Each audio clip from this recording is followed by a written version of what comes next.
আজকে তুমি বিবি তামাশায় পড়িয়া তালে পরে দাড়ি কাটবা, বেপরদায় চলবা, কিন্তু তুমি বিপদে পড়িয়া দেখো তোমার কলিজার বিবিও তোমার আপন থাকবে না। মরা লাগবে না, খালি একটু অসুস্থ হইয়া 10 দিন বিছনায় থাকো, টের ভাইবা তোমার কলিজার বউয়ের মোহাব্বতের পার্সেন্ট কত। বউরে টাকা দিলে আলহামদুলিল্লাহ, না দিলে নাউজুবিল্লাহ, ঠিক নেই? কোটি কোটি টাকা কামাই করো, বউয়ের জবানে হাসি নাই, শুকর আদায় করে না। দিতে দিতে স্বামী ফকির হয়ে গেল, কয় না আর দিও না, হয় না আরো দাও আরো দাও। কয়জন বিবি ঘরে আছে বলবে আমার সন্তানের তুমি পোশাক দাও, ঈদের বাজার করো, আমার জন্য কোনো শখ নাই, পারলে তুমি খুশি মনে যখন পারো দিও, এখন আমার দরকার নাই। তুমি দাঁড় কইরা কোনো পেরেশানি মাথায় নিবা না। এমন বিবি যারা পাইবা তুমি জান্নাতের ঘেরান নিয়ে কবরে যাইবা। আমগো আম্মা জানেরা স্বামীরে ফকির বানাইতে পারলে খুশি, পেরেশানি হুদা জায়গায় একটা টেলিফোন করে কবে কই আছো, কয় এখানে আছি, তাড়াতাড়ি আইও, ভেজাল কি বিষয়, দৌড়ায় গেছে এদিকে একটা জরুরি মিটিং, এক প্যাচ লাগাইয়া দিছে টেলিফোন দিয়া, বাসায় গিয়া কয় এই আমার মাথাটা ঘুরায় তো, এখন ভালো হয়ে গেছে।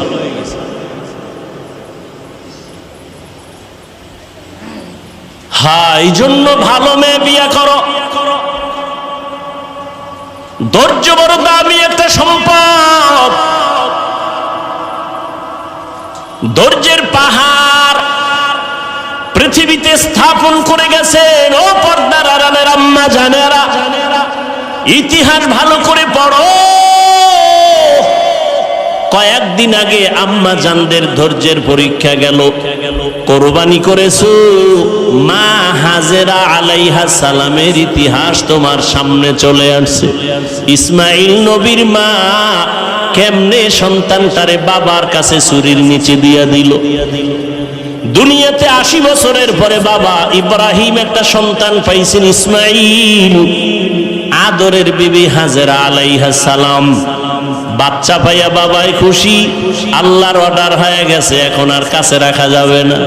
মক্কার কিনারায় জঙ্গল পাহাড়, ওখানে বিবি হাজেরাকে আর ইসমাইল শিশুটারে রাইখা নবী ইব্রাহিম বিদায়। আম্মা জান হাজেরা কয়, ও পয়গম্বর আপনি যেখানে রেখে যান, আপনি কই যান? কয় আমি বাড়ি চলে যাই। কয় বিষয়টা কি? এখানে মানুষ নাই, সূর্যের আলো নাই, কিচ্ছু নাই, খাওন দাওন নাই, আমি মহিলা মানুষ, এই শিশু বাচ্চা নিয়ে কেমনে থাকবো? এবার ইব্রাহিম নবী কথা বলে না, চুপ করে দাঁড়ায় আছেন। মা হাজেরা বলে, আরে নবীর স্ত্রী তো, এত বুদ্ধি তো আল্লাহ কিছু দিয়া রাখছেন। কয় বড় বউ সারা বিশ্ব সুন্দরী, এর সাথে কোনো দ্বন্দ্ব?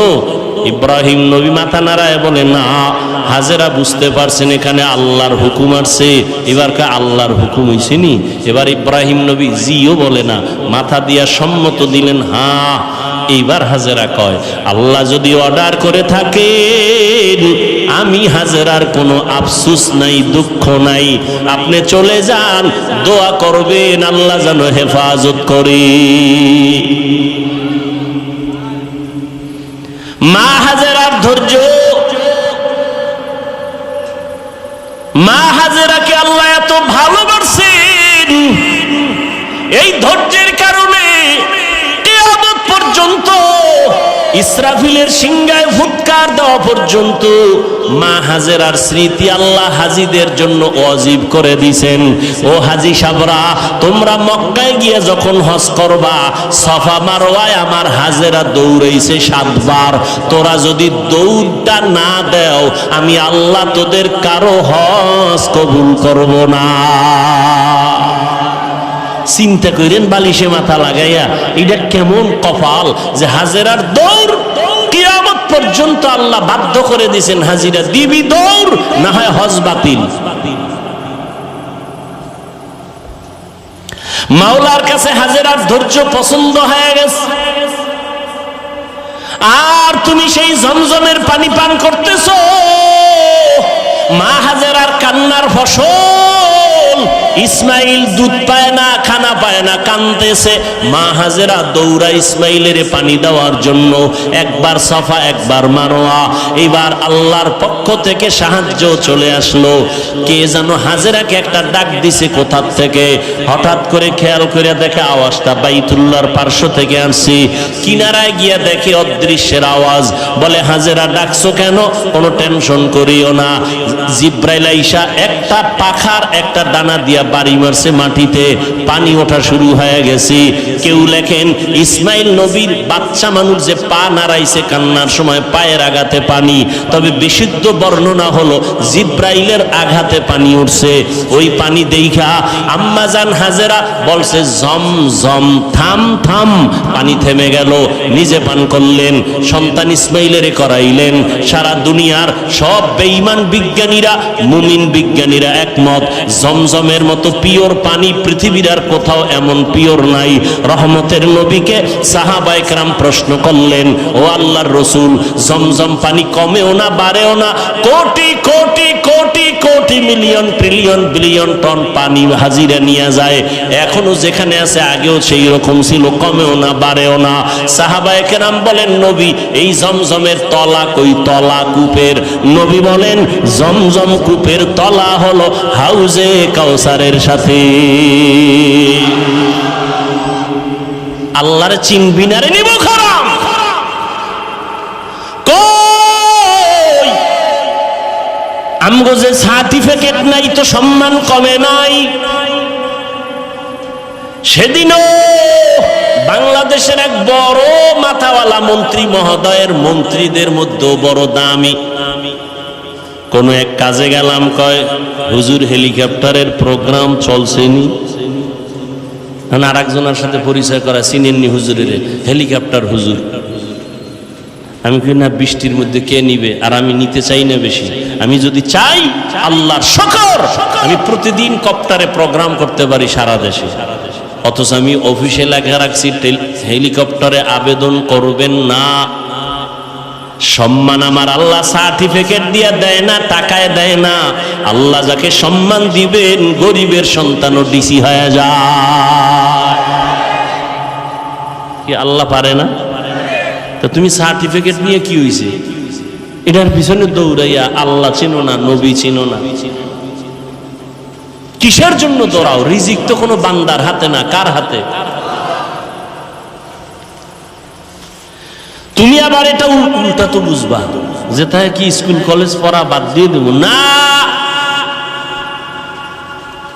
তুমি স্কুলে পড়ো, কলেজে পড়ো, তবে অন্তর সোজা করে নাও, রিজিক আমার আল্লাহ দিবেন। ওই আল্লাহর হুকুম মতো নামাজ পড়ো, পর্দা করো, মা বাবার দোয়া নিয়ে চলো।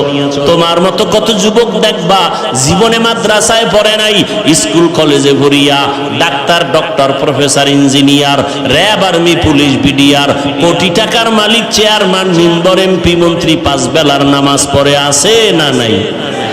তুমি পারো না কেন? সমস্যা কি তোমার? তুমি কি বলতে চাও কোরআন মিথ্যা?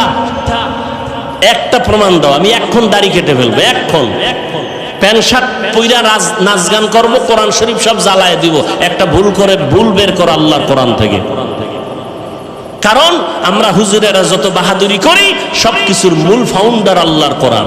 জান্নাত আছে প্রমাণ কোরআন, আল্লাহ আছে প্রমাণ কোরআন শরীফ, কিয়ামত হবে প্রমাণ কোরআন শরীফ। সেই কোরআনে যদি একটা ভুল বের করতে পারো, তাহলে পুরা কোরআন ভুল, আল্লাহ ভুল, ইসলাম ভুল, সব ভুল মানি না। পারবা বের করতে? পেরেছে কোনো বেঈমান? তাহলে তওবা করো, মাস্তানি ছাইরা তওবা করো। তওবা করে আল্লাহকে বলো, আল্লাহ শয়তানের ধোকায় বহু বাহাদুরি করছি, আর করতে চাই না। কোন দিন যেন বাসের নিচে লাশ চলে যায়। এই যে কোরবানির ঈদে, রমজানের ঈদে কত যুবক গাড়ির নিচে চলে গেল, পানির ভেতরে লাশ হয়ে গেল। ধৈর্য বড় দামি এক সম্পদ। আল্লাহর মোহাব্বত নিয়ে পাঁচ বেলার নামাজ পড়ো, পাঁচবার ওযু বানাও, শরীর তাজা থাকবে, কোনো ক্রিম লাগবে না, রোগ কম হয়ে যাবে, রোগ কম হবে। আল্লাহর ভয় অন্তরে জমা করো, এই ভয়টা দুই প্রকার, আল্লাহর পক্ষ থেকে ভয়, আবার বান্দার পক্ষ থেকেও ভয়। যেমন ইসরায়েলের মধ্যে বেঈমানরা ফিলিস্তিনের মুসলমানদের ভয় দেখায়, মসজিদে আকসা ছেড়ে দাও, না হয় তোমাদের উপরে হামলা করা হবে। বলে হামলা করো, যাই করো, জীবন দিব, আল্লাহর ঘর থেকে আমরা আলাদা হব না। ফিলিস্তিনের দিকে তাকাও, এক বাবা মিষ্টি খাওয়াইতেছে মানুষের আর হাসতেছে। সাংবাদিক বলে বিষয় কি? বিপদ চলে, মানুষ মরে, রক্ত চলে, তুমি হাসো কেন, মিষ্টি খাওয়াও কেন? লোকটা বলে আমার দুইটা সন্তান ইসরায়েলি বেঈমানদের হাতে শাহাদাতের পেয়ালা নিয়ে জান্নাতে গেছে, আমি খুশি, এই জন্য মিষ্টি খাওয়াই। আমিও তৈরি হইতেছি, আমিও এই পথে বিনা হিসাবে জান্নাতে যাব। বুঝাইতে পারি না রে বাবা, বুঝ নাই। নবীজি 13টা বছর বুঝাইলো, আবু জাহাল বুঝলো না। আর ওমর নবীর বয়ান শুনে নাই, হঠাৎ কইরা কোরআন শরীফটা হাতে লাগাইছে, তো নবীর প্রতি মায়া বাইরা গেছে, কালেমা পড়ছে। অথচ আর ছিল 100 লাল উট পুরস্কারের লোভে নবীর কল্লা নিয়ে দিবে আবু জাহালের কাছে। বুঝটা বড় কঠিন ও বাবা, বুঝো, তুমিও মুসলমান, আমিও মুসলমান। তোমার আল্লাহ আমার আল্লাহ দুই না এক, তোমার নবী আমার নবী, তোমার কাবা আমার কাবা, তোমার কোরআন আমার ধর্ম, আমার ধর্ম, তোমার আমার হাদিস, তোমার আমার আল্লাহ এক, কোরআন এক, কাবা এক, ধর্ম এক। দুনিয়াতে আসছি সিস্টেমও কি না উত্তরবঙ্গের মানুষগুলো লঙ্গি পরে আসছে। বিদায় বেলা কাফন হবে 3টা, মহিলাদের হবে 5টা, ধনীদের জন্য একটা কাফন বাড়ানো হবে। প্রধানমন্ত্রী যদি দুনিয়ার থেকে যাবেন, মহিলা হলেও তার 6টা কাফন দেওয়া হবে। রিক্সা ড্রাইভার যদি মরে যায়, তারও যেমন 3 কাফন। কোটি টাকার মালিকও যদি মরে যায়, তাকেও 3 কাফন। কারো সম্মানে একটা কাফন বাড়ানো হবে না, গরিব হওয়ার কারণে একটা কাফন কমানো হবে না। কবরের সাইজও হবে সমান, নাকি ধনীদেরটা একটু এসি টেসি লাগাই দিবে। গরিবের কবর যেমন, ধনীর কবরও তেমন। কাফনের কালার হবে আলাদা। কি আমগো হুজুরদের কালার হবে একরকম, আপনারা যারা হুজুর না তাদের কাফনের কালার হবে আর এক রকম। সবার কাফনের কালার এক, সংখ্যাও 3টা, তাও এক। কারো কাফনে লেখা থাকবে না এমপি সাহেবের লাশ, বড় হুজুরের লাশ কাফনে লেখা থাকবে। অতএব যতই বাহাদুরি করি না কেন, সাদা কাফনে ঢুকার পর সব শেষ হয়ে যাবে, ঠিক নি?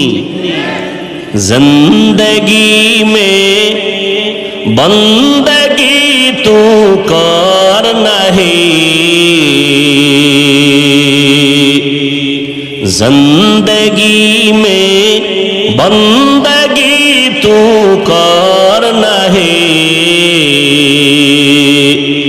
जिंदगी बे बंदगी शर्मिंदा है, जिंदगी बे बंदगी शर्मिंदा है।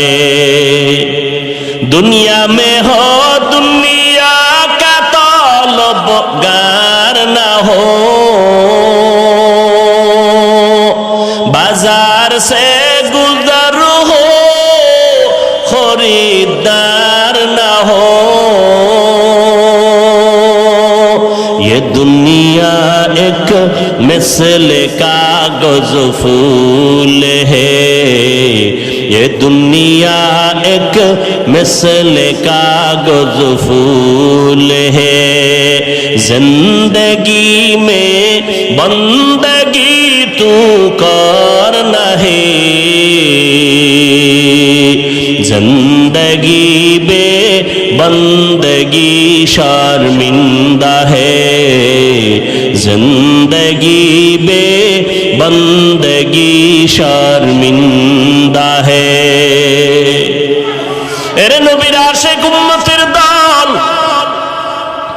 পাঁচটা জিনিসের মাধ্যমে আল্লাহ পরীক্ষা নিবেন। এক নাম্বার ভয়। আল্লাহর ভয়ে তুমি নেক আমল করবা নাকি দুনিয়ার মানুষের মাইরের ভয়ে তুমি গুনাহ করবা, এটাই তোমার পরীক্ষা। ধৈর্য ধারণ করো।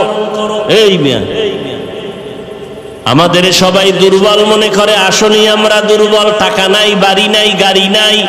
আমাকে হুজুর গো মাদ্রাসায় পড়াই, হুজুরেরা মাদ্রাসায় পড়ায় ৬-৭ হাজার টাকা বেতন, ১০,০০০, শহরে গেলে একটু বেশি।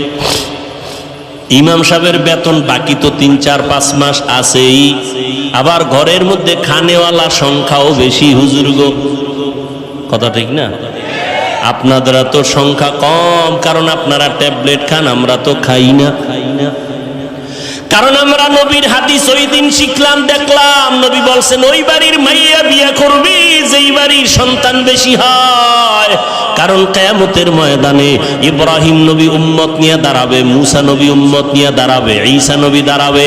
আমি মুহাম্মদ উম্মতের সংখ্যা বেশি নিয়া আবেগ ভরা মোহাব্বত আর বাহাদুরের ভেসে আমি জান্নাতে আগে যাব।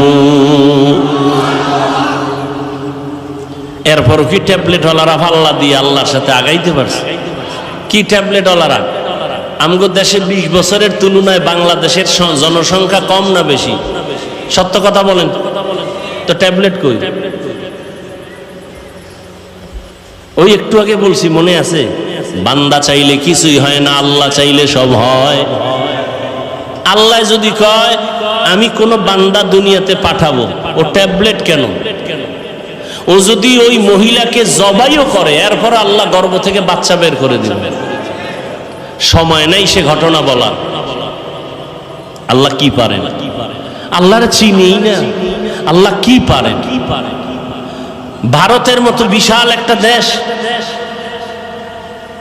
যেই ভারত থেকে ইসলামের আলো প্রথম জ্বলছে, যেমন কোরবানি, ইসলামের একটা পৃথিবীর শ্রেষ্ঠ এক ইতিহাস কোরবানি। এটা ভারত থেকে শুরু হয়েছে। কোথা থেকে? এই খবরও তো নাই। এই যদি না কইয়া বয়ান সাইরে দিতে, হুজুরের আন্দোলন করবে যে মিশা কথা কইলো, ভারতের পক্ষে দালালি করলো। মানে হিংসা তো অন্তরে জমা। শুধু কি তাই, পৃথিবীর ইতিহাসে মুসলমানদের এক বিজয়ী এক আওয়াজ হলো হজ। এই হজ শুরু হয়েছে ভারত থেকে। ইসলামের ইতিহাসে হজ শুরু হয়েছে ভারত থেকে। ভারত সরকার যদি হুনে, ইতিহাস আমরা জানি, একটা জাতিকে দুর্বল করে দেওয়ার যত মাধ্যম আছে, এর মধ্যে বড় মাধ্যম ইতিহাস থেকে একে দূরে সরাইয়া দাও, তাহলে এই জাতিকে নত করানো সম্ভব। ইসলামের ইতিহাস আমরা জানি না, এ কারণে আমি ঈমান দুর্বল। আমাদের মুসলমানদের ইতিহাস হলো অগ্নি ঝরা ইতিহাস। আদম আলাইহিস সালামকে আল্লাহ জান্নাত থেকে চরণ দ্বীপে পাঠাইলেন ভারতে।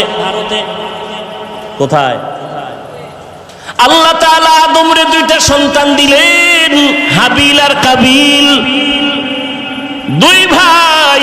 ঘটনা বলার মাকসাদ আমার নাই, আমি সংক্ষেপ বলি। দুই ভাই ঝগড়া করে বিভিন্ন ঝামেলা এক পর্যায়ে হাবিলকে ভাই কাবিল হত্যা করে ফেললো। বহু ঝামেলা হলো, কোরবানি করার আদেশ চলে আসলো আসমান থেকে। দুই ভাই তর্ক লাগাইছে। আদম নবীকে মা হাওয়ার মাধ্যমে প্রতি বছর দুইটা সন্তান আল্লাহ দিতেন, একই মায়ের গর্ভ থেকে, একটা ছেলে একটা মেয়ে। পরের বছর আবার দুই সন্তান, পরের বছর আর দুই সন্তান, এক ছেলে এক মেয়ে। আগের বছর মেয়েটা, পরের বছর মায়ের ভাই বিয়া করবে। আগের বছরের ভাই পরের বছরের মায়ের গর্ভের আপন বোনের বিয়া করবে। এটা কি এখনো জায়েজ আছে নি? এটা শরীয়তে আদম নবীর শরীয়তে হালাল ছিল। আদম নাই, আদমের শরীয়ত নাই। কিয়ামত পর্যন্ত শ্রেষ্ঠ নবীর শ্রেষ্ঠ শরীয়ত চলবে, মুহাম্মদের শরীয়ত দিয়া কিয়ামত পর্যন্ত চলবে। চালাকি করলে কপাল পুড়ে যাবে। তাহলে কোরবানি শুরু হয়েছে কোথা থেকে? কোরআন শরীফের আয়াত। আমি ওই বিষয়ে আলোচনা করব না, এজন্য হালকা বললাম। আর আদম নবী মানব জাতির আদি পিতা আবুল বাশার, তিনি এই চরণদ্বীপ ভারত থেকে পায়ে হেঁটে 40 বারের বেশি বাইতুল্লাহ গিয়া হজ করছেন হেঁটে হেঁটে। সুবহানাল্লাহ না? সুবহানাল্লাহ কেমন? ফজরও পড়ে নাই, জহুর পড়ে নাই, আসর পড়ে নাই, মাগরিব পড়ে নাই, এশাও পড়ে নাই। এখানে চাপাবাজি করে আমরা আশিকে রাসূল। দেখো জবানে সুবহানাল্লাহ আসবে কিভাবে? এরা নামাজ লাগে এটাকে জরুরি মনেই করে না। কত বড় বেয়াদব হইলে কয় নামাজ না পড়লাম গো ঈমান তাজা। কত বড় নিকৃষ্ট বেয়াদব। আল্লাহ হেদায়েত দান করুন। অথচ রাসূল বলেন পৃথিবীর নিকৃষ্ট চোর যারা নামাজ চুরি করে, আর যারা নামাজ পড়ে এগো খবর আছে। আল্লাহ কয় আমি মুসল্লি নামাজির জন্য ওয়াইল নামক জাহান্নাম বানাইছি। কঠিন এক জাহান্নামের নাম ওয়াইল। এটা বানাইছে আল্লাহ পাক নামাজি মুসল্লির জন্য। এবার বুঝেন যারা নামাজ পড়েন টের পাইতেছেন নি কিছু? কোরআনের আয়াতের শব্দ শুনাইতেছি। নামাজি মুসল্লির জন্য ওয়াইল নামক জাহান্নাম, এটা বড় মারাত্মক জাহান্নামের নাম ওয়াইল। ওয়াইলুল লিকুল্লি হুমাযাতিল লুমাযা। ওয়াইল নামক জাহান্নাম যারা মানুষের নামে গীবত করে আর বানায় বানায় অপবাদ দেয়, ওয়াইল জাহান্নাম। ওয়াইলু ইয়াউমাইযিল লিল মুকাজ্জিবিন, মিথ্যাবাদীর জন্য ওয়াইল নামক জাহান্নাম। ওয়াইলুল লিল মুতাফফিফিন, ব্যবসায় যারা ঝামেলা করে, মাপে ঝামেলা করে, ওয়াইল নামক জাহান্নাম। ওয়াইল নামক জাহান্নামটা বড় মারাত্মক। ও আল্লাহর বান্দারা, আর এক আয়াতে আল্লাহ বলেন নামাজির জন্য ওয়াইল নামক জাহান্নাম। আরাআইতাল্লাযী ইউকাযযিবু বিদ্দীন ফাযালিকাল্লাযী ইয়াদউল ইয়াতীম ওয়া লা ইয়াহুদ্দু আলা তাআমিল মিসকিন। পরেনের পরেরটা বাসায় গিয়ে তরজমাটা হইলেন, ফাওয়াইলুল লিল মুসাল্লিন, মুসল্লির জন্য ওয়াইল নামক জাহান্নাম। এবার যারা নামাজ পড়েন একটু খুশি নাকি? আমরা তো ওই লাইনে নেই। হ্যাঁ, তোমার জন্য আরো কঠিন জাহান্নামের আযাব। তোমার পরকালের ভিডা তো পরে নামাজ না পড়ে দুনিয়াতে চেহারার নূর থাকবে না, থাকবে না। এখনই তো চেহারার দিয়ে তাকাইলে মায়া লাগে না, অথচ বয়স মাত্র 27 বছর। এর যুবক 40 বছর পর্যন্ত তোর চেহারাটা সুন্দর থাকবে, উজ্জ্বল থাকবে, কোনো মেডিসিন পাউডার ক্রিম লাগবে না, আল্লাহ নিজ হাতে এটারে বানায় দিছে। অথচ 27 বছর বয়স তোর 25 বছরের চেহারার মধ্যে কেন উজ্জ্বলতা নাই, মায়া নাই, দেখলে ভাল লাগে না? তোর চেহারা এত নষ্ট হয়েছে কেন বল? সারা রাত্র মোবাইল নিয়ে কবিরা গুনাহ করছো, আমার মাওলা সহ্য করতে পারে নাই, চেহারার নূর আল্লাহ নিয়ে নিছে। শুধু কি তাই? এই মোবাইল চালাইতে চালাইতে তোর চোখের পাওয়ার নাই, কানের পাওয়ার নাই, হার্ট দুর্বল, ব্রেন দুর্বল, সব দুর্বল হয়ে গেছে। বুকে ব্যথা বাড়ছে, মাথা ব্যথাও বেড়ে গেছে এই মোবাইল দেখতে দেখতে। ঠিক নেই? একটু টেনশন দূর করি। মোবাইল হলো সব রোগের মূল রোগ। এক ওসি সাহেব কয়, হুজুর নেশার বিরুদ্ধে ওয়াজ করেন। আমি বললাম কোন নেশা? কয় মদ, ইয়াবা। আমি কি সব বাদ দেন, মোবাইলের নেশার বিরুদ্ধে ওয়াজ করেন। কামনে করেন? তা আমি করি, শুনেন, যাইয়েন না।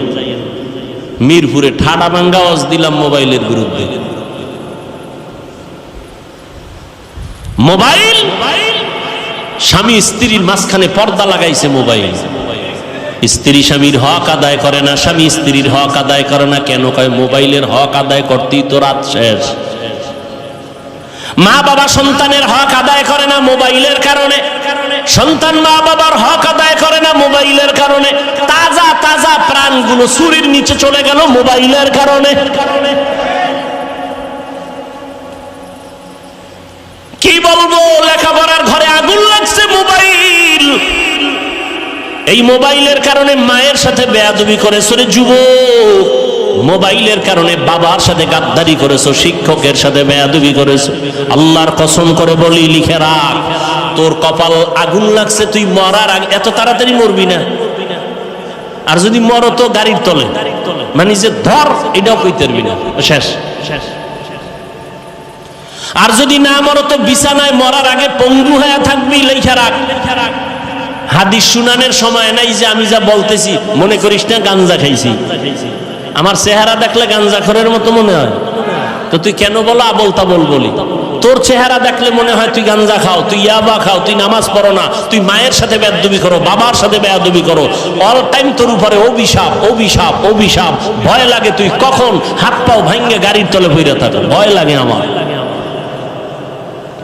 শিক্ষকের সাথে বেয়াদবি করেছো, পাওয়ার দেখাইতে গেছো শিক্ষকের সাথে, আল্লাহর কসম করে বলি আল্লাহ তোরে মাফ করবে না শিক্ষক যতদিন পর্যন্ত তোরে ক্ষমা না দিবে।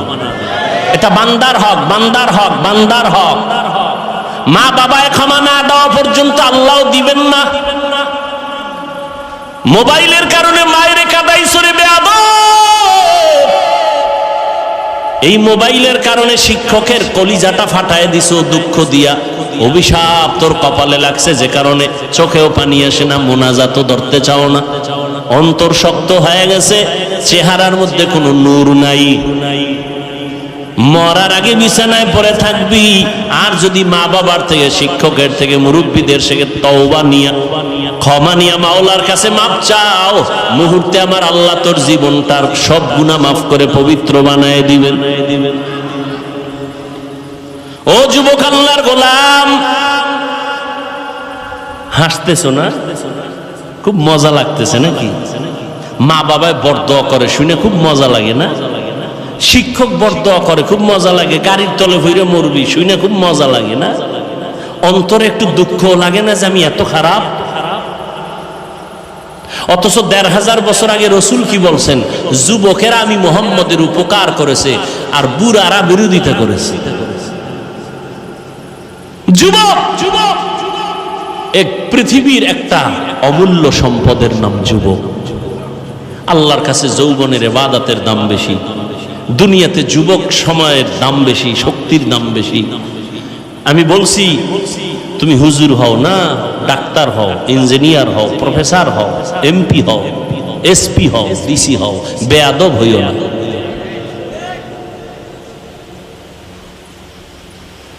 অনেক ডিসি সাহেবের গুণগান খুব ভালো, খুব ভালো, এসপি সাহেব ভালো, মেম্বার ভালো, চেয়ারম্যান ভালো, নাই? সবকিছুর ভালোর পেছনে মায়ের অবদান, মায়ের দোয়া। মা বাবার দোয়া, চোখের পানি না থাকলে কোন সন্তান এই দুনিয়ায় সম্মানের চেয়ার পাইতো না। কিন্তু কত সন্তান বুঝেও না যে মা বাবার দোয়ার কারণে এখানে বসছি। মা বাবার খোঁজ খবর নেয় না, মা বাবার জন্য দোয়াও করে না। বন্ধু বান্ধবের টাকা পয়সা বিলায়, মা বাবার জন্য বিলাইতে পারে না।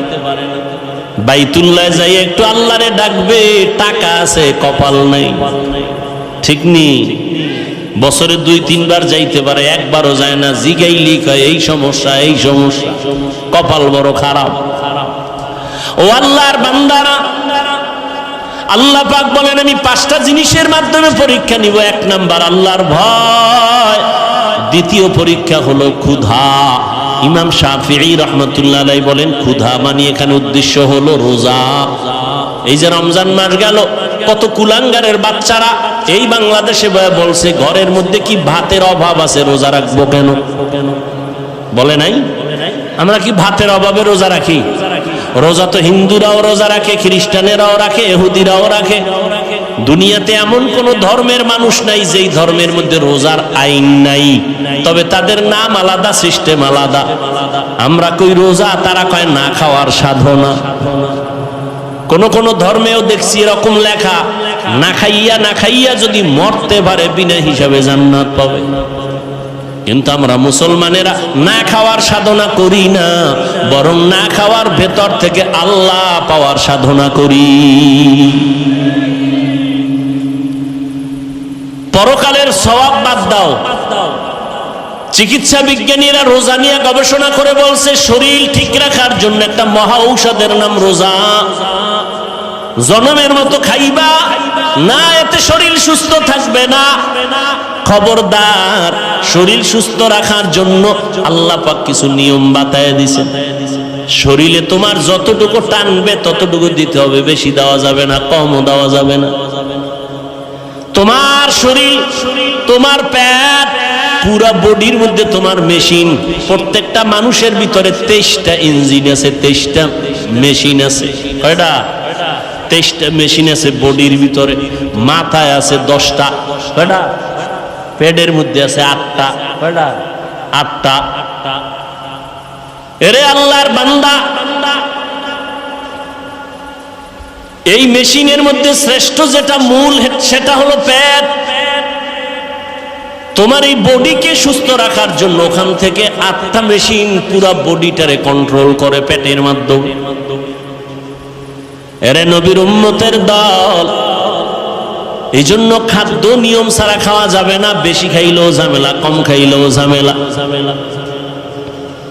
বিজ্ঞান, চিকিৎসা বিজ্ঞানীরা বলে, আমার কথা যদি বিশ্বাস না করো, আজকে বাসায় গিয়া মোবাইলে তো আকামি করছো জীবনভর, আজকে কি একটু গুগলে সার্চ দিও, গুগলে সার্চ দাও, দিয়া লেখবার রোজার দ্বারা শরীরের উপকার কি কি।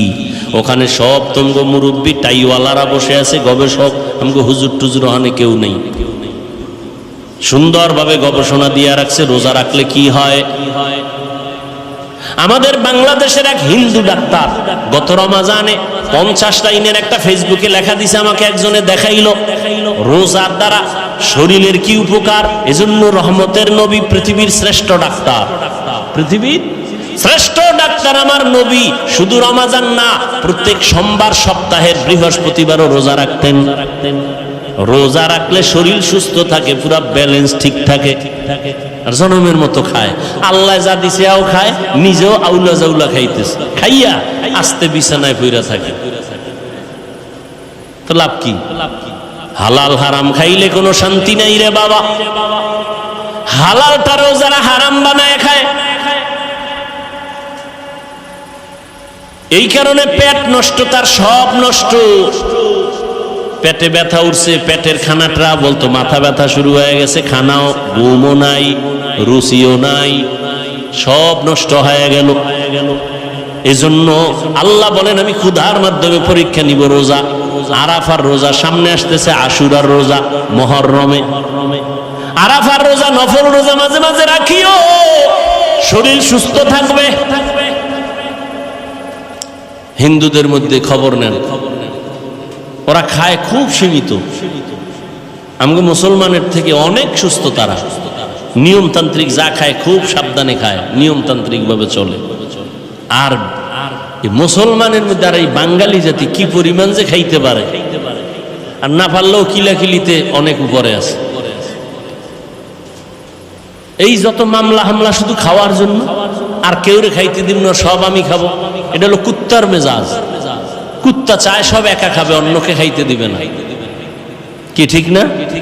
মাইকে বলে কেউ খাবে, কেউ খাবে না, তা হবে না।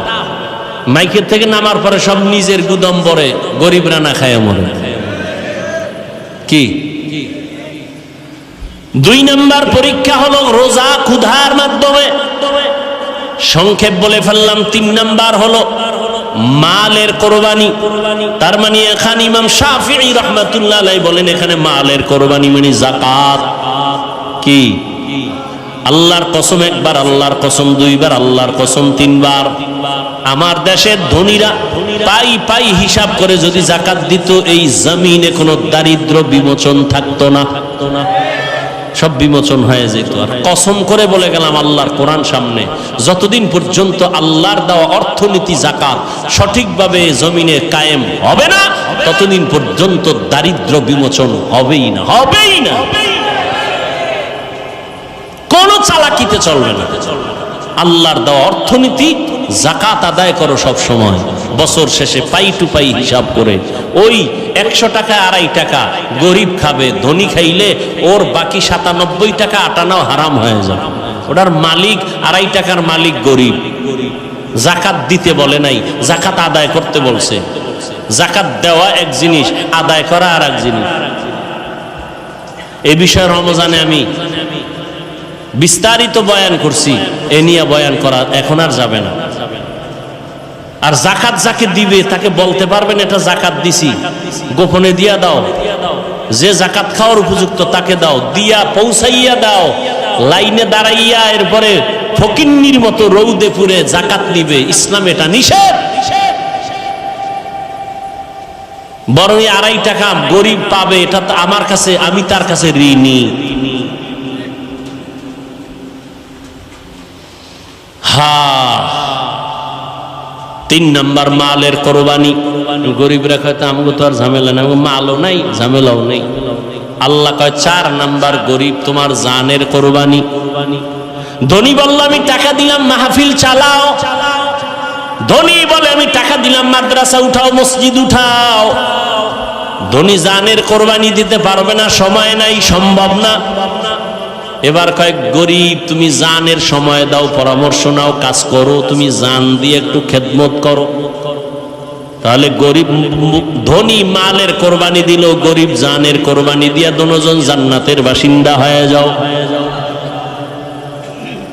জান মালের কোরবানি। হজে যারা যায় তারা দুটোটাই দেয় একসাথে, মালের কোরবানি, জানের কোরবানি। মেহনত করে। 5 নাম্বার ফলের ঘাটতি। ইমাম শাফিঈ রাহমাতুল্লাহ আলাইহি বলেন এখানে ফল দ্বারা হলো সন্তান। কারণ কোরআন শরীফে প্রত্যেকটা মাকে বলা হয়েছে ফসল উৎপাদনের ক্ষেত, আর ওই ক্ষেতের ফসল হলো সন্তান। আল্লাহ সন্তান দিয়ে আবার নিয়ে যাবেন, কাউকে দিবেনই না, এটা আল্লাহর পরীক্ষা। লিল্লাহি মুলকুস সামাওয়াতি ওয়াল আরদ ইয়াহাবু লিমান ইয়াশাউ ইনাসা ওয়া ইয়াহাবু লিমান ইয়াশাউ যুকুর আও ইউযাওবিজুহুম যুকরানা ওয়া ইনাসা ওয়া ইয়াজআলু মান ইয়াশাউ আকিমা ইন্নাহু আলিমুন কাদির।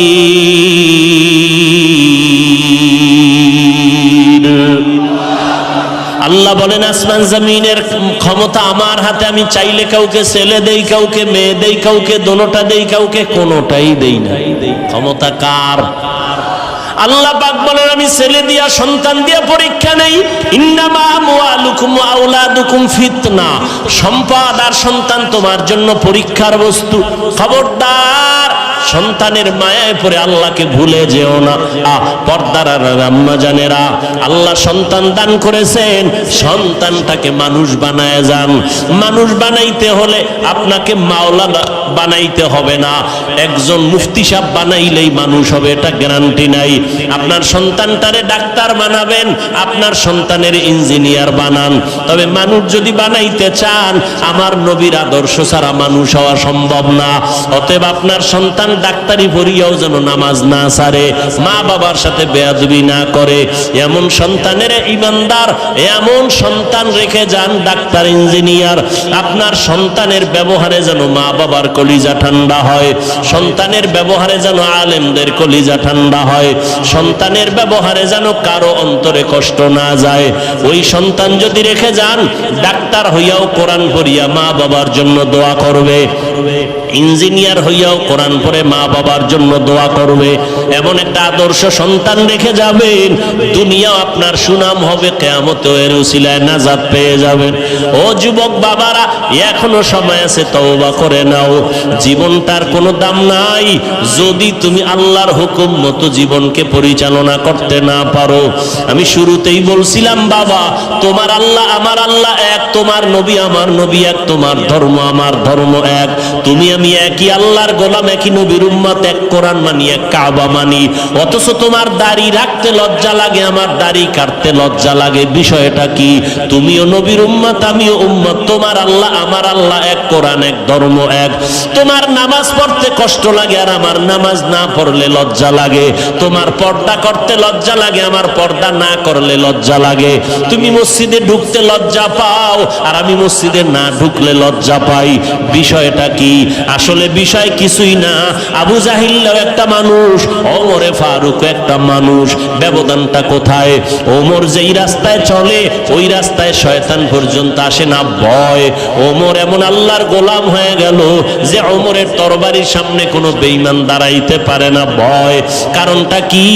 ওমর আর আবু জাহালের সূরত এক, কিন্তু ওমরের মধ্যে মদিনার নবীর আদর্শ আসার কারণে আল্লাহ এত পাওয়ার দান করছেন। এক ওমরের দ্বারা গোটা দুনিয়া অর্ধ জাহান শাসন করছেন, শোষণ করে নাই। ওমরের কোনো বডিগার্ড নাই, সিকিউরিটি গার্ড ওমরের নাই, কোনো অস্ত্র নাই। রোমের সর্দার, রোম সম্রাট কয় ওমরের এত সুনাম, এই ওমরের বডিগার্ড কয়জন? খবর নাও। গিয়া খবর নিয়ে দেখে কোনো বডিগার্ড নাই, একা একা চলে। কয় একা একা চলে, অর্ধ দুনিয়ার বাদশাহ। কয় তারে মারার জন্য তো বড় সহজ। কয় হ্যাঁ সহজ, যাও দায়িত্ব দিয়ে দিল তরবারি নিয়া, ওমরের মারতে পারবা কে? কয়েকজন রেডি। কয় গোপনে একা কোথায় তাকে মেরে ফেলবা? খবর নিয়ে দেখে এরকম একটা খোলা ময়দানে পাহাড়ের পাশে ওমর একা, হাতের বালিশ বানায় ঘুমাইতেছে, আর কেউ নাই। দুশ্মন খবর পাইয়া রওয়ানা। এই সুযোগ হাতছাড়া করা যাবে না। আল্লাহ যদি হেফাজত করে দুনিয়ার সবাই এক হইয়াও তার ক্ষতি করতে পারে না। ওমর তো ঘুমে আছে, তরবারি নিয়ে দুশ্মন মাঠের কিনারায় গিয়া দেখে কেউ নাই, সহজে মেরে ফেলবো, মনে বড় খুশি। কিন্তু হঠাৎ করে আবার ভয়, এক কদম সামনে যায় আবার দাঁড়ায় যায়, পেছনে ব্যাক করে আবার যায়। এভাবে করতে করতে দীর্ঘ টাইম ওমরের কিনারায় কাছাকাছি যাইয়া এবার ভাবতেছি ওমরের মারবো। হঠাৎ করে তাকায় দেখে ওমর একা ঘুমায় না, জঙ্গলের একটা বাঘ ওমরের চারপাশে ঘুরে আর পাহারা দেয়। বাঘ দেখে ভয় লাগে নাই? তরবারিটা হইরে গেছে ভয়ে। ওমর তাকাইছে, এখন আর কলিজার সাথে নেই। এই তুমি এখানে কেন? সব খুইলা কইছে, কয় মাফ করে দেন। শেষ পর্যন্ত কালেমা পড়ছে। মুসলমানের চরিত্র প্রতিশোধ নেয় না, প্রতিশোধ নেয় না। এটা মুসলমানের আদর্শ। রসুল শিখায় গেছেন, রসুলের আইনে যদি দুনিয়া চলতো পৃথিবীতে কোনো আন্দোলন থাকতো না, কোনো ঝগড়া থাকতো না, কলহদ্বন্দ্ব থাকতো না। কিন্তু এটা হতে দিবে না। যারা অন্যায়কারী এরা কখনো সঠিক কাজ সমাজে হোক এটা করতে হতে দিবে। ভাইরা আমার, সেই ওমর রহমতের নবীর আদর্শ নিয়ে বড় দামি হয়ে গেল। আল্লাহ এত পাওয়ার দান করছেন, ওমরের শানে আল্লাহ আয়াত নাজিল করছেন কোরআন শরীফে। আয়াত নাজিল কইরা কয় নবীকে জিব্রাইল বলো ওমর যে একটা মত পেশ করছে আমি আল্লাহ মেনে নিলাম, নবীও যেন মেনে নেয়। খবর আছে আপনাদের? আর সেই ওমরের সাথে একটু তর্ক করছেন আপনারা ঘুমের ঘরে, না কি? তর্ক না করলে 8 রাকাত তারাবি লয়ে কিলেকিলি করেন কেন? হ্যাঁ, যে ওমর 20 রাকাত চালু করছে না, ওমরেরটা মানি না, মুহাম্মদেরটা মানি। নবী কয় আমি মুহাম্মদ আর আমার সাহাবাদেরকে যারা মানবে না তারা জান্নাতি হতে পারবে না। আল্লাহ আয়াত নাজিল করছেন কোরআনে, কোন এক বিষয় আমি বলার সময় নেই। আল্লাহ কয় জিব্রাইল নবীকে বলো ওমর যা মত পেশ করছে রসুলের সামনে আমি আল্লাহ মেনে নিছি, নবীও যেন মেনে নেয়। সেই ওমর, সেই ওমরের সাথে দুশ্মনী কেন? তুমি তারাবি 8 রাকাত বাদ দাও, যাও আমি হাফিজুর রহমান বলে গেলাম, তুমি 2 রাকাত তারাবি পড়ো, তবে পড়ার মতো পড়ো। যেই তারাবির সেজদায় গেলে মাওলার সাথে মোলাকাত হবে এমন পড়লে তোমার 2 রাকাতই যথেষ্ট। আর যদি সেই নামের পড়ো, দেখানোর জন্য পড়ো, 40 রাকাত পড়লেও কপাল খুলবে না। তুমি আল্লাহর জন্যই যদি পড়ো তো হিংসা কেন? আমাকে সালাম দেয় না, দিলেও নেয় না, কি ওখানে 20 রাকাতের পার্টি? এটা একটা মুসলমানি কথা হইল? তুমি 8 রাকাত পড়ছো, কই আমি তো তোমারে হিংসা করি নাই। তুমি বুকে হাত বাঁধো, আমি নাভিতে হাত বাঁধি, কই হিংসা তো করি নাই। তুমি কেন আমাকে হিংসা করো ভাই? বুকে হাত বাঁধি, জোরে আমিন বলি, যা বলি কার জন্য? তো আল্লাহর জন্য ইবাদত করলে বান্দার সাথে ভাব কেন? ভাবটা দেখাবা আল্লাহর সাথে যে আল্লাহ আমারে চিনোনি তুমি। আমার 20 লাগে না, 8এই ব্যাটারি চার্জ হয়ে যায়, ফাস্ট চার্জার আমার অন্তর। আমার 20 রাকাত লাগে না, 8এই আমার কলিজা পুরা চার্জ হয়ে যায়। ভাব দেখাবা আল্লাহর সাথে, আল্লাহর ইবাদত করো, বান্দার সাথে কেন? অহংকার, নবীজি বলেন আগুন যেমন লাকড়ি ধ্বংস করে দেয়, অহংকার আর হিংসা মানুষের জীবনের ইখলাসওয়ালা আমলগুলোকেও ধ্বংস করে দেয়। আল্লাহ আমাদের অহংকার হিংসা থেকে হেফাজত করেন। ও যুবক বাবারা, ও বৃদ্ধ বাবাজিরা, ও পর্দার আড়ালের আম্মা জানেরা, এখনো সময় আছে, তওবা করে নেন। আপনার মতো কত মা বোনেরা আছে এখনো পর্দা করে, স্বামীর মাল হেফাজত করে, মোবাইলে সময় নষ্ট করে না, নামাজ পড়ে। ও মা বোনেরা, আপনারা কেন পারবেন না? স্বামীর মাল হেফাজত করেন, নিজের সতীত্ব বজায় রাখেন। চরিত্র নষ্ট করলে দুনিয়াতে কেউ আসলে ভালোই জানে না, আল্লাহর কাছেও তো কোনো সম্মান থাকবে না। মরার পরে অশান্তি শুরু হবে, আপনার সন্তানেরা আপনার চরিত্রের কারণে কষ্ট পাবে। এখন থেকে তওবা করে নেন। ও বাবাজিরাও তওবা করে নামাজ পড়েন। যুবক বাবারা তওবা করো, আল্লাহর কাছে বলো জীবনে আর নামাজ ছাড়বা না। মনে মনে বলো, আল্লাহ শয়তানের ধোকায় গুনাহ করে ফেলেছি, আর করব না। তোমার কোরআন সত্য, গুনাহগারের জন্য জাহান্নাম তাও সত্য কোরআনে আছে, নেক আমলওয়ালাদের জন্য জান্নাত কোরআনে আছে। আজকে থেকে তওবা করে নিলাম, নামাজ ছাড়বো না, দাড়ি কাটবো না, বেপরদায় চলবো না, মা বাবাকে কষ্ট দিব না। উলামায়ে কেরামের পরামর্শ নিয়া নবীজির সুন্নাত অনুযায়ী চলবো। তওবা করার মতো যদি কারো অন্তর তৈরি হয়, অন্তরে যদি কোনো দুর্বলতা না থাকে, দুটো হাত আমার আল্লাহকে দেখায়া দাও। আয় আল্লাহ, তওবা কবুল করে নেন। তওবার উপরে মজবুত হইয়া চলার মতো তৌফিক দান করেন, আমিন। আলহামদুলিল্লাহি রাব্বিল আলামিন, ওয়াসসালাতু ওয়াসসালামু আলা সাইয়্যিদিল আমবিয়া ওয়াল মুরসালিন ওয়া আলা আলিহি ওয়া আসহাবিহি আজমাইন। ইয়া আরহামার রাহিমিন, ইয়া আরহামার রাহিমিন, ইয়া আরহামার রাহিমিন। রব্বিরহামহুমা কামা রব্বায়ানি সগীরা। আল্লাহুম্মা ইন্নাকা আফুউন কারীম তুহিব্বুল আফওয়া ফা'ফু আন্না। আল্লাহুম্মা ইন্না নাসআলুকা রিযাকা ওয়াল জান্নাহ ওয়া নাউযু বিকা মিন সাখাতিকা ওয়ান নার। আল্লাহুম্মা ইন্না নাউযু বিকা মিনাল বারাসি ওয়াল জুনুনি ওয়াল জুযামি ওয়া সাইয়্যিল আসকাম। ও দয়ার মালিক, গুনার বোঝা নিয়ে আপনার দরওয়াজায় হাজির। আয় আল্লাহ, কত উলামায়ে কেরাম, মুরব্বী, হাজী সাহেব, কত মা বোনেরা হাত তুলেছেন, কত যুবক ছাত্র ভাই, পর্দার আড়ালের মা বোন যারা, সবাইকে আপনি মাফ করে দেন। আজকের মাহফিল কবুল করে নেন, আয়োজনকারী সহযোগিতাকারীদের কবুল করে নেন। আয় আল্লাহ, এলাকায় শান্তি দান করেন, সবার কামাই রুজি ব্যবসায় বরকত দান করেন, সারা দুনিয়াতে শান্তি দান করেন, ফিলিস্তিনের মুসলমানদের উপরে রহমত দান করেন। আয় আল্লাহ, ইসরায়েলের জালেম থেকে হেফাজত করেন, প্রবাসে আমার ভাই বোন যারা আছে তাদের কামাই রুজিতে বরকত দান করেন, হেফাজত করেন। বাংলাদেশ শান্তির দেশ বানায় দেন, প্রশাসনিক ভাবে যারা কাজ করে দিনদার বানায় দেন, জনপ্রতিনিধির দায়িত্বে যারা দিনের খাদেম বানায় দেন। আমার কলিজার যুবকদের হেদায়েতের দৌলত দিয়া কবুল করে নেন, মোবাইলের গুনাহের থেকে হেফাজত করেন। আয় আল্লাহ, রিয়া হাসাদ কিবির দূর করে ইখলাস দান করেন, 5 ওয়াক্ত নামাজি বানায় দেন, পরীক্ষার্থী যারা কামিয়াবি দান করেন। মাদ্রাসা মসজিদ সহ অন্যান্য শিক্ষা প্রতিষ্ঠান নবীর আদর্শে কবুল করে নেন। আয় আল্লাহ, মোহাব্বত বাড়ায় দেন। আমাদের মা বাবা মুরব্বী যারা, কবরে জান্নাত দান করেন। আম্বিয়ায়ে কেরাম, সাহাবায়ে কেরাম, শুহাদায়ে কেরাম, আউলিয়ায়ে কেরামদের জান্নাত দান করেন। আয় আল্লাহ, আমরা যারা বেঁচে আছি হায়াত বাড়ায় দেন, অসুস্থ যারা কুদরতের হাতে সুস্থতার নিয়ামত বাড়ায় দেন। আয় আল্লাহ, সবার দিলের নেক আশা পূরণ করে দেন। আয় আল্লাহ, নবীজির সুন্নাতওয়ালা জিন্দেগি দান করেন, মুখালেফের মুআফিক বানায় দেন, চলার পথে ইজ্জতের সাথে হেফাজতের ব্যবস্থা করে দেন। সারা দুনিয়ায় খেদমতের জন্য কবুল করেন, হালাল বরকতি রিজিক দান করেন, ইলম হিকমত আমলে বরকত দান করেন। আমাদের মুরব্বীদের দোয়া নিয়ে চলার তৌফিক দান করেন, উলামায়ে আহলে হকের বিজয় দান করেন, মিথ্যা মামলা থেকে চিরমুক্তির ব্যবস্থা করে দেন।